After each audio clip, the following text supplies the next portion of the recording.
Welcome to Season 3 of E-Commerce Fastlane, Episode 86. Welcome to E-Commerce Fastlane, the podcast show to help you build, launch, grow, and scale a wildly successful e-commerce company. Listen to real conversations with proven practical strategies and success stories. Learn how to generate more traffic, more sales, more profit, and customer lifetime value for your Shopify store. And now, your host and e-commerce entrepreneur, Steve Hutt. This episode is brought to you by Omnisend, makers of sophisticated omni-channel marketing automation tools for sales-driven Shopify brands and marketers that have outgrown generic email marketing platforms. Engage your customers and boost your e-commerce sales with dynamic emails, text messages, web push notifications, Facebook Messenger, and retargeting ads on Google and Facebook. So it's much more than just email marketing. They handle all of your marketing activities across multiple channels, all from within one platform. They have single-click Shopify integration, which also includes email templates and automatic product import from Shopify. Super easy migration from any other email solution that you might be currently using. And right now, Omnisend is offering a 14-day free trial for all of my listeners, which also includes 50% off for the first 3 months. So check them out, ecommercefastlane.com/Omnisend, and use the coupon code FASTLANE when you sign up. Hey there, it's Steve, and welcome back to the E-Commerce Fastlane podcast. Now, this is your first time listening. This is an e-commerce show where we have honest and transparent conversations about building and thriving with your store powered by Shopify or Shopify Plus. Now, new episodes are available each week with your favorite podcast player through iTunes, Stitcher, Google Play, and Spotify. Or you can also sign up online at ecommercefastlane.com and be notified when a new show is being released. Now, my guest in today's episode is Justin Christianson, and he's the co-founder and president from Conversion Fanatics. And they're a marketing agency that focuses exclusively on strategic conversion rate optimization strategies that help e-commerce companies like Shopify realize true, scalable, and sustainable growth. So it's an exciting episode. It's a topic that comes up all the time with the brands that I manage. How can I improve my conversion rate? I don't want to drive any more net new visitors. I want to convert more of the people I currently have. And that's why I have Justin on the show. So let's jump in and learn more. So hi, Justin. Welcome to E-Commerce Fastlane. Hey, Steve. Thanks for having me. I mentioned at the top of the show a bit about what you do, but I'd like to hear it in your own words. Like, what specifically does Conversion Fanatics do, and what sort of problem are you solving for Shopify brands? Well, you kind of said it in the intro a little bit. You know, we're taught as marketers that we just need more eyeballs on stuff. More people means more, revenue or, profits. And a sexy topic is traffic, Facebook and Google and all of those fun things, but nobody talks about the other side of the coin, and that is conversion optimization and really understanding the behaviors of the audience once they click off that ad. How do they interact with the landing page? How do they flow on a site? What friction points are they being met with?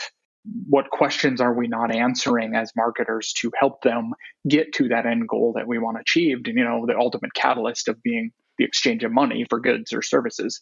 In this case, goods. So we really help identify what those audiences are doing, what their likes are, what their dislikes are, where are they falling off in that process, and really help our clients move to better understand and evolve and change and grow their business through actionable, trackable, and measurable movements. Instead of just assuming something is going to work. We actually help either prove or disprove that assumption and use it as leverage to kind of exploit and inform future experimentation and growth initiatives. Yeah, and that's the reason why I have you on today, because I feel that there's quite a few agencies out there. I don't want to say they're a Swiss Army knife of all things marketing strategy, but I think when you focus and double down on one particular area, and I think this show hopefully will prove the reasons why you've made this choice to go down this journey, and you are quite an expert at doing this sort of work. Tell me a bit about the founder's journey. I mentioned at the top of the show, CRO is an extremely important tactic other than driving net new visitors to, in that awareness and consideration phase. It's like, how do we convert these customers? And so I'm always curious as to why people make the decisions on the services that they offer, being an app or in your case, actual agency work in CRO. So let's talk about like, what do you believe uniquely positions you and the founding team, first of all, to have the desire, and number two, to have the expertise to want to go down this rabbit hole of CRO? Yeah, well, it kind of happened out of necessity or demand, I guess you could say, is we had each previously sold separate companies. I've got one founding partner. We'd been longtime friends, and I kept getting asked based on some information that I had published at my previous company that I sold way back in 2009, what I was going to do, and if I could help people with their implementation and their optimization. So I started doing it, and I was on my own, and I just had an outsourced designer, and I was just helping people set up landing pages and run some basic split tests, and just kind of helping them kind of growth hack their way, in today's terms, their way to the improvement that they were looking for, and help them with kind of the overall marketing strategy. And then we realized there was a big pain point, is more people really needed to understand this. We thought first, let's teach it, because we came from an info publishing background, and we figured out nobody wanted to learn it. So they said, that all sounds great. Can you guys just do it for me? So there we are. We threw $750 each into a hat, into our virtual bank account, and off we went, and started really just helping businesses, and then started developing process, and realized that it was just something that wasn't talked about. They knew they needed to do it, but they didn't know how or what to actually do to get there. So we just started educating people on the process of it. Here we are 6+ years later, help some absolutely amazing brands do some amazing things, and hoping to continue on with that journey of just continuing to educate, doing things like this, podcasts where just helping people understand the importance of it. It's a reason why I wrote my book, speak at events, and all of that stuff is just to really educate people on the importance of optimization. I love it. And I love the done for you service. I think people are quite busy. And I think founders and executive team, they're learning that it's very, very challenging to differentiate yourself to a market. There's a lot of competition out there. And so figuring out what your unique value is, and then trying to figure out, of that traffic that I am driving to my website, it's like, what can an expert like Conversion Fanatics do to kind of help them convert more customers? And I think you've obviously fine-tuned some skills over the years, both for your own necessity, but now for other Shopify brands. And I know this question may sound a little simple or maybe obvious, but I suspect that you have a very unique perspective on this topic, considering that, you have an agency that's called Conversion Fanatics. But why do you believe that a Shopify brand should or want to do conversion optimization? Well, traffic will only get you so far.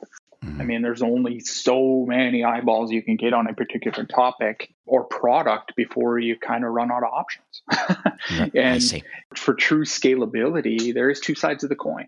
And for optimization, it's more about really understanding the behaviors of the visitors. And I think that's where a lot of people get a little bit misconstrued is, they think that, optimization is just increasing that conversion rate. And that's only one piece of the bigger marketing picture. We have a lot of pieces of the puzzle that we impact from our optimization efforts that can't necessarily be quantified. It isn't as apples to apples comparison as, hey, the button color, I changed it and it raised or lowered my conversion rate. It's a bigger overall picture. We've had impact on customer support, on cost per acquisition, on average order value, lifetime value, all sorts of metrics. It isn't just conversion rate. And I think that's where people get kind of confused, is they don't look at the long-term bigger picture of it. And what we really try to do is just help them get to that point.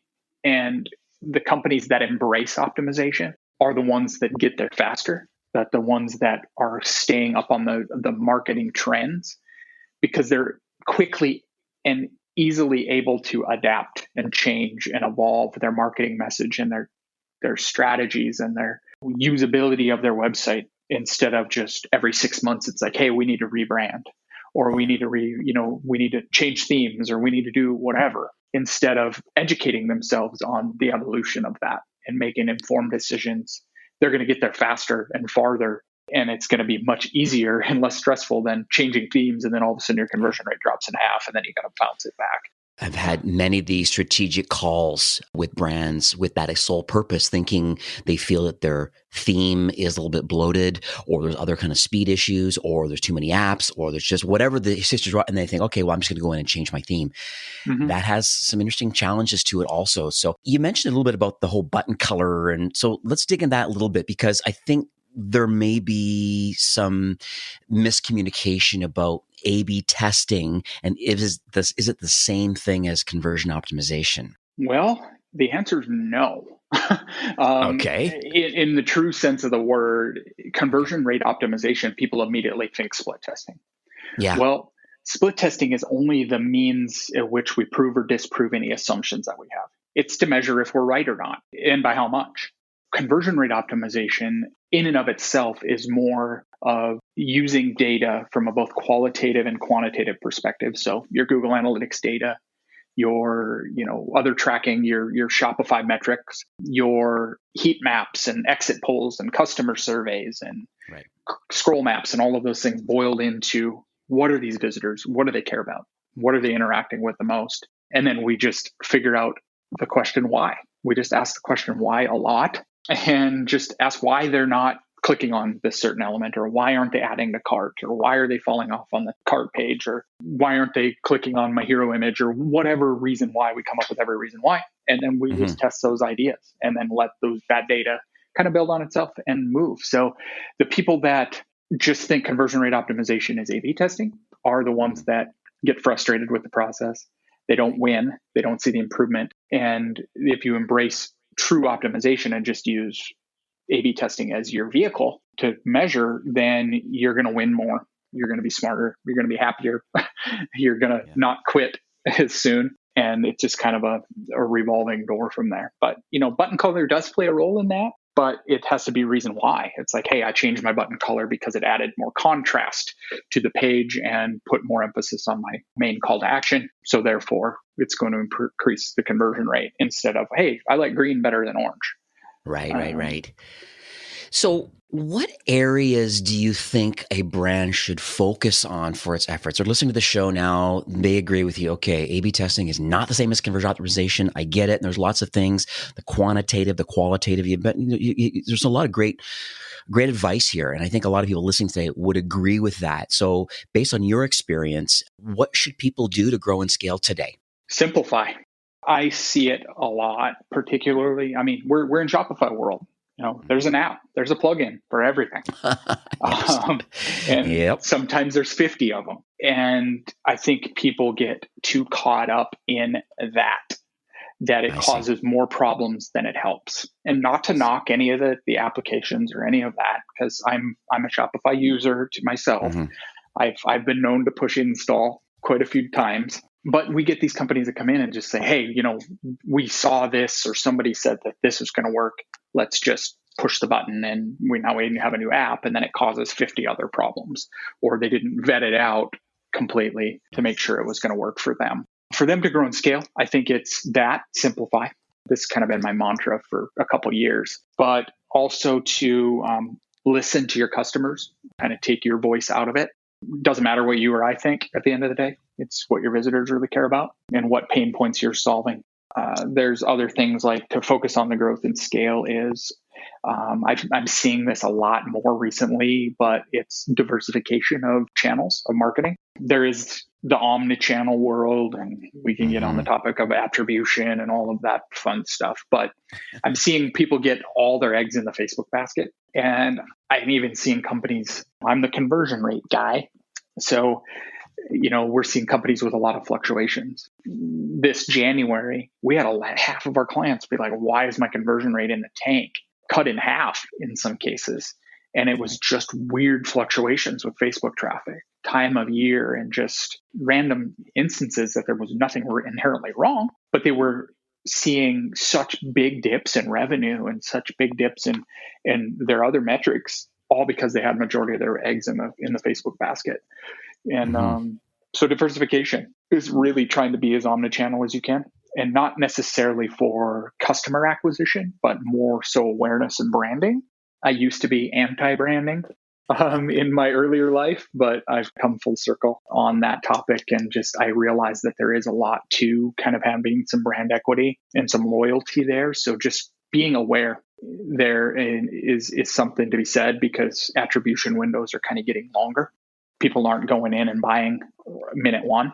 There are not a lot of impulse purchases at various price points. So we're seeing that kind of need to spread it out a little bit, so you're aware, and they might not buy today, but they might buy in 30 days. Now, I know you're talking about a few of the strategies here, so let's kind of dig into your mind a bit, since this is where you've really doubled down and focused on. So when you're analyzing a Shopify store, like, how do you find some of the key problem areas that you believe might be overlooked? Let's say you take on a new client. They feel that their conversion rate is subpar, below what they believe is kind of an industry average based on their vertical, and they come to you. What are you finding? Where do you start? Well, I actually jump into Google Analytics. It's pretty much my first place to start. Follow that up, I will look at Shopify Analytics to see what is supporting it, what kind of trends we're seeing. But in regular old GA, I'm just looking for trends in the data. I'm looking for pages they're landing on. I'm looking for time on site. I'm looking for bounce rate. I'm looking for average order values, demographic data, then conversion data. So luckily, Shopify and GA play very nicely together. If you have enhanced e-commerce working together, that is. If you have enhanced e-commerce, just go into your Google Analytics, click on conversions, click on e-commerce, click on shopping behavior. And that's my favorite report. Yeah. It tells you exactly. It'll tell you. It'll tell you exactly where your key drop-off points are. Chances are it's probably your product detail page. Could be your home page. Could be your cart. But usually it's product detail page to add to carts. That's kind of the key drop-off point. And I'm just looking for the natural flow of the visitors. So where are they going? And particularly heavily on Shopify stores is they typically will, I don't know why this is, but they'll typically neglect their homepage. I'm seeing it's like, well, I'm driving traffic to this landing page, or I'm driving traffic to this product detail page specifically, and nobody's going to my homepage. I answer that question by showing them a screenshot of their data, and it's almost always number 2 or number 3 most visited pages on their site. Yep. Usually engagement is 3 times as much, and bounce rate's super low and conversion rate's super high. So it's like, well, point some traffic there and see what happens. And we've seen return on ad spend go up from 2.5 to 4.5x just by pointing the traffic into a different spot. So we're just looking for those trends in the data, and what kind of story is that data telling us? And it doesn't have to be overly complicated. It's usually pretty simple. I look at 3 or 4 different reports in there. I call it my 16-minute exercise here at the office. Okay. I'll throw it up on the big screen, and I'll say, okay, I've never seen this site before.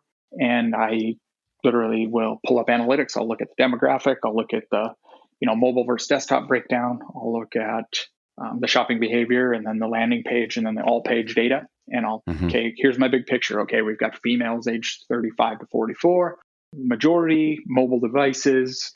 And then I'll pull up the site and I'll say, okay, they're dropping off at the product detail page. What's the product detail page look like on mobile?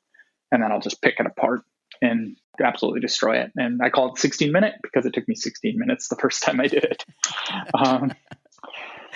Love it. So that's super I don't cool. try to overcomplicate it. Is the answer. And I get it. And I think it makes sense. And I think, those listening today, obviously mobile traffic for most brands, especially in fashion, I think Shopify is probably half fashion brands probably. And, knowing that, it's, mobile traffic is the biggest. So that's a great tip to, if in fact your traffic is like, let's say, I know some brands are like 80% of their traffic is coming through mobile. Well, other than responsive, how does your site look? How does it interact? What are these top mobile pages? That's a very interesting way of looking at it. And then, as you said, tear it down and have a look and say, like, what can I do to improve that? Is it the responsiveness of the theme? Should I have an app installed? Should I think about PWA and progressive web apps? There's lots of stuff that can happen, I think, to improve that. And I think that's where you kind of fit in potentially with partners and stuff too. And like, well, it's maybe not just tweaking the responsive theme, but it could turn into PWA, or it could turn into something else. So once you've kind of done that 60 minutes, do these kind of conversations open up potentially with potential customers? They do. And I think you hit the nail on the head there. Is they so many people think, okay, yeah, it's mobile. We're all mobile, but they don't treat them separate, even in a responsive environment. Some elements might not show if they have, say, out of the box purchase theme or, even a slightly customized theme. Things don't always fall into the same place that you think they might on desktop. And we often will constantly be looking at it in desktop. And, when we are going in and looking at our stats, and we're looking at our website and the flow, we're not always paying attention to mobile. So we treat them separate. We treat them like they're completely two separate websites. And sometimes even responsive nature will have completely different experiences or elements or functions that once that page break hits, it's a different experience. And so I've dealt with, just based on my day job, that I deal with like hundreds, I don't even say thousands, but certainly hundreds of Shopify brands, part of their main point of contact for marketing strategy. And I know there's a recurring theme that comes up quite a bit, wanting to improve their conversion rate. So do you believe that just the conversion rate itself, just that KPI, do you believe that what determines if a site is successful or not? I think it's actually the worst metric to focus on. Okay. Yes, I'm a conversion rate guy, but I don't care about your conversion rate at the end of the day. I care about the bigger picture, and conversion rate will be what it is. If your other metrics can work out, can you get your cost per acquisition in line with your average order value? What does that look like from a scalability perspective? Because I can have, like, for instance, I've got some bottles of supplements sitting on my desk, and I've got some apparel sitting here as well. But I can have two different apparel companies selling very similar t-shirts, for example. Two needs completely different metrics. They think that, I need to have a 2% conversion rate because so-and-so has a 2% conversion rate. But there's so many different things that go into that it's extremely loaded if you're just looking at it. Like, I have a brand new client that's Shopify Plus partner, actually. It came to us over the weekend. We're just running some AA tests, making sure everything's tracking. And he's like, my conversion rate's terrible this morning or today. Why? What happened? What did you guys do? And I looked, and it was worse than it was yesterday. But he was just looking at his Shopify stats, comparing it to yesterday. But if you looked at a bigger window, it was only off by it was 1.8 versus 1.79. But because they had a really good day the day before, it showed that it was 41% reduction or something like that. But it actually wasn't as bad as they thought it was. So that can get people, they get kind of an analysis paralysis. And they watch the data without getting a big enough sample size. And this was 9:30 in the morning. So it's like your day hasn't even started yet and you're already wondering what's wrong. So it's focusing on the bigger picture. We're going to have fluctuations and bigger sample size and bigger window. But yeah, conversion rate in and of itself is kind of a loaded metric. That's kind of relative to the rest of your marketing performance, because you could get a 10% conversion rate and still be break even or lose money. Yeah, that's a good point. And then, so you're saying almost throw out the whole benchmarking concept. Let's say I'm in men's footwear and the best men's footwear brands. I'm sure Shopify has all these numbers just saying, based on these verticals, these are kind of where everybody's trending at just in general. And then if you believe you're significantly lower than that, I think there's other kind of analytics tools and things that are available out there that, have put certain types of verticals in certain buckets, and then they average out the conversion rate of those. So you're suggesting that maybe benchmarking is maybe a poor way of looking at it. And it's almost like once again, you're only focusing on one KPI instead of the bigger picture.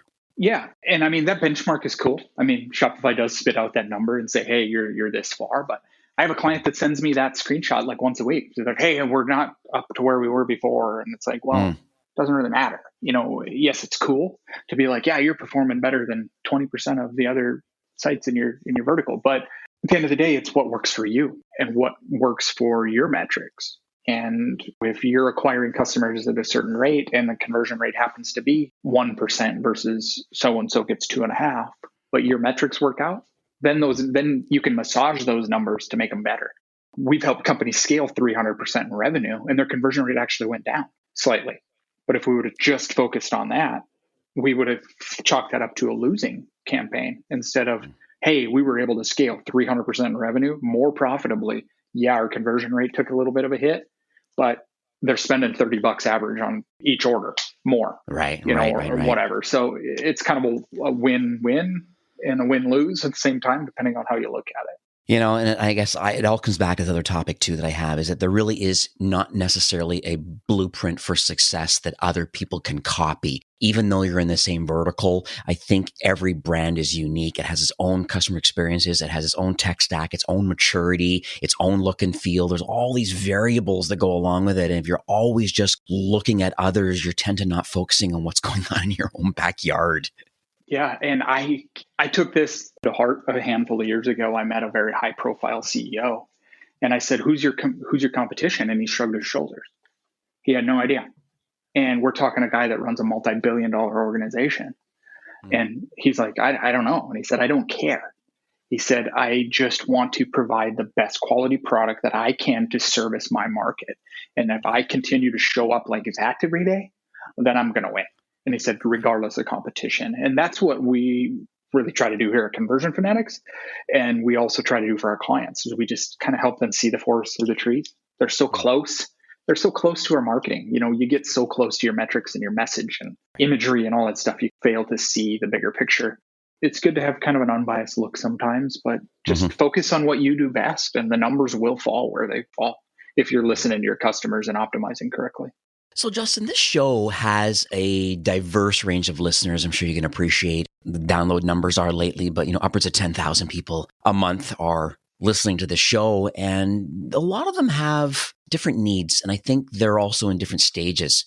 So, if someone was in an early stage, and since you deal with so many Shopify brands, what sort of things do you believe an early stage, kind of a side hustler type business, what sort of things do you believe they should be working on today? Don't think there's a magic solution out there. Okay. There's not a magic app. There's not a magic theme. There's not, I've even recorded YouTube videos on this. There isn't a magic theme that's just going to out convert everything else. I always tell people to just start with the basics, straight out of the box theme, keep it simple. And then particularly when you're new and you're early on, right, you probably don't have a lot of data to optimize or a lot of traffic.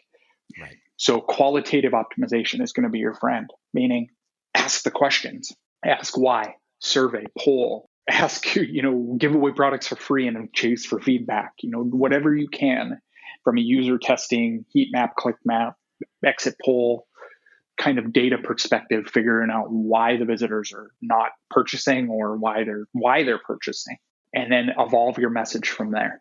And then you can get to the stage of actually doing true optimization. But it all comes down to just don't overcomplicate it and just ask a lot of questions. Great advice. Now, what about those that are considered more in the mid-market, maybe even enterprise? So they would be likely on Shopify Plus. They have a small team, outsourced, agency partner for some of their marketing. They could have an in-house team. What do you believe out of the executive team or the marketing team? What should they be working on?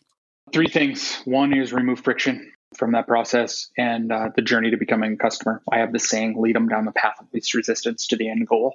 We're hit with pop-ups and stuff all the way along the journey. The main goal when they get to the site should be to, here's who we are, here's what we do, and then get them finding the product they're looking for that's going to solve the problem as quickly as possible. Get them engaged in that shopping stage and then get them through to the next step as quickly as possible. I see people just try to overcomplicate it from there. Again, goes back to simplification. And then I think people need to stop trying to go for the immediate sale. Particularly in a little bit larger organizations, I'm seeing it probably in that 3 to 5 million-ish range, maybe $1 million to 5 million range. We have the joke that you want a discount, just try to leave the cart, That's kind of the running joke, but it's ever so true. And we could go on a 2-hour conversation just of this alone, but stop racing to the discount. The visitors aren't necessarily there. They just might have questions. You might have not answered a question. They might not know you or trust you yet, but they might in 20 days. They might in 30 days. So build for the long term, nurture that relationship instead of racing to the discount, because the immediate sale isn't worth it when you're looking for the kind of long-term growth. And if you want to be around in 5 years type scenario, and I think of it there. The other one is cutting the noise, listening to all the junk out there. Focus on what's good for you. The more you can learn about your visitors and your visitors' behavior rather than what so-and-so over here. And we've touched on this a little bit, but that's my biggest thing. Focus on what's good for you and your brand versus worrying about what other people are doing. You're going to get there a lot faster and you're going to go farther, particularly what I've seen. And I've been fortunate enough to see behind the scenes on a lot of very fast growing organizations, and some very large organizations all the way up and even to Fortune 500. That's the ones that really focus on and get there and grow a lot faster versus trying to kind of growth hack their way and app their way to growth. I agree with you totally on all those comments. One thing I'm going to add to it is that about the discounting concept is that I think it's a poor way of doing business. I think it trains your site visitors to want to wait for a discount. And I think that is just drives it down to the bottom as far as your revenue is concerned. And it kind of reminds me of one brand, Thursday Boot Company. They are a Shopify Plus brand selling great boots, men's and women's boots and shoes. And I bought this BFCM, but I waited to see if in fact there was going to be a deal, and there was no deal. And I bought the boots. So I thought that was interesting, and it opened up my mind a bit. I'm like, hey, wait a second. And there's lots of other great stories out there that are being told. Like, listen, if you understand the value that you bring and the quality of the product that you actually have, then there's no need to discount it. And you're saying that there are ways of looking at the website, qualitative and quantitative ways of looking at the site and making decisions other than discounting to improve the overall revenue and lifetime value. That's what you're suggesting. Yeah. It's not necessarily that they're looking for a discount. Price is almost never the objection. I mean, if you really think about it on a sales perspective, you just didn't answer the question well enough, or you didn't have that value stacked up enough. And if you're constantly, it's hard to pull up from a nosedive when you got a race to the bottom. It's virtually impossible. And I've seen it from clients they would scale to 30 million in revenue, and then they would all of a sudden get in this, well, we keep discounting our price and we keep discounting our price, and now our average order value doesn't match and we can't make a profit. Now that 30 million turns into 10, and then that turns into 5, and they just cannot pull up from the nosedive because they have to sell 10 times more product to actually make a profit. So I just think nurture that relationship, answer the questions. I look at it, just kind of a quick example. Look at your abandoned cart checkout sequence. Instead of sending them the immediate email saying, hey, here's 10%, you forgot something in your cart, which sometimes we get the email before we're even off the cart. Yeah. So I've seen it. Instead say, hey, is there a question I didn't answer for you today? Here's our 10 most frequently asked questions. When am I going to get my order? What can I experience and something? Or here's a report that explains, or here's our story. Here's a bunch of testimonials from amazing customers. Lengthen that journey, and then maybe you can step them down to a discount later, but answer all their questions first. Let them get to know you, like you, trust you first before they get their credit card out, instead of just saying, hey, here's 15% off. You forgot something in your cart. So let's talk about the future for Conversion Fanatics. Have been doing this, for a long time. It's 6 years, I guess, under this brand. But can you share any highlights for how you're going to be updating, I guess, maybe your roadmap or any partner alignment or any service offerings? Just was curious to see where you believe things are headed. Well, we're kind of getting more and more into personalization recently, and we've got our finger on the pulse of what's going on with AI. But to me, it's not quite there yet. That personal element is still missing because we are in the people business. So AI is kind of a little ways off, but personalization, more so creating a more hands-on kind of custom experience for each of the visitors. That's kind of where we're going. If I'm a male, I don't want to come in and see a bunch of images for, women's clothing, for example.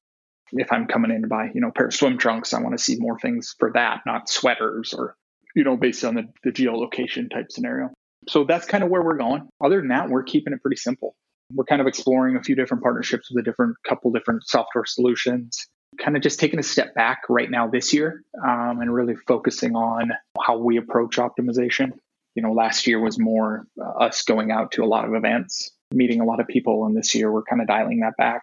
And I've kind of changed my thought process around CRO a little bit, how we approach it and think about it. So I'm just working towards kind of, making everybody around here at Conversion Fanatics smarter in that process and learning as much as I can about that personalization element.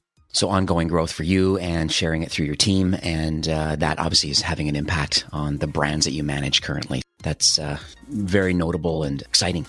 We are nearing the end of the show, though, for today. I mean, we could probably chit-chat, like you said, for hours on this topic. Do you have any closing comments or any takeaways that you would like to leave with our listeners today?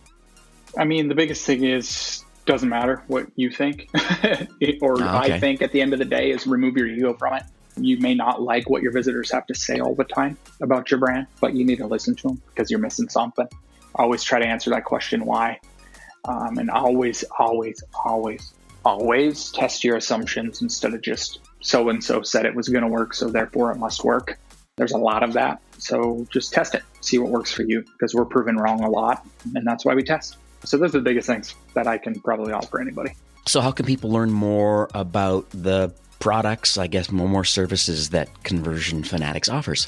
Yeah, you can go to conversionfanatics.com. You can search for me on the inner Google. You got it. And you can find all sorts of information. You can search my name. I've got a book on Amazon all about A/B testing and optimization. Social media, I'm all over it. So go to www.clixo.com/Justin Christianson, all one word. And you can literally find me everywhere from there. It's kind of my online business card. And those that really want it or would like kind of a fresh set of eyes, we do this all the time, hundreds of them a month. But you can just go to conversionfanatics.com and get a free proposal, we call it, but it's actually an in-depth analysis where we'll actually get under the hood, go look under your analytics and give you kind of a basic roadmap, whether you hire us or not. A ton of value that's spread in there. And we just like to give back and help as much as we possibly can. Well, that's great, Justin. Thanks so much for coming on the show today. This has been very educational for me. I mean, I always joke a lot of times on this podcast, but I've literally written copious amount of notes. Definitely a life of learning mantra for me. And this is going to have quite a residual effect for the brands that I manage and those listening in today. Definitely look up Justin. I've not read your book yet, but I'm going to link that in the show notes. So it's definitely appreciate you coming on. I know we finally synced our calendars and made this a reality. So definitely a wrap for today. But once again, Justin, thank you kindly for sharing all your knowledge today. Yeah, thanks for having me, Steve. It's a pleasure. This episode was brought to you by Omnisend, makers of sophisticated omni-channel marketing automation tools for sales-driven Shopify brands that have outgrown generic email marketing platforms. Engage your customers and boost your e-commerce sales with dynamic emails, text messages, web push notifications, Facebook Messenger, and retargeting ads on Facebook and Google, all from one platform. Try Omnisend for free for 14 days. Check them out, ecommercefastlane.com/Omnisend, and use the coupon code FASTLANE when you sign up. Well, that's it for today's episode. I'd like to thank you, a loyal listener of E-commerce Fastlane. It's my hope that this podcast is offering you a ton of value through growth strategies, tactics, and exclusive insider tips on the best Shopify apps and marketing platforms, all with my personal goal to help you build, launch, grow, and scale with Shopify. Thanks for investing some time today and listening to the show. I'm so proud and excited that you have a growth mindset and are a constant learner. I truly appreciate you and your entrepreneurial journey. Enjoy the rest of the week and keep thriving with Shopify.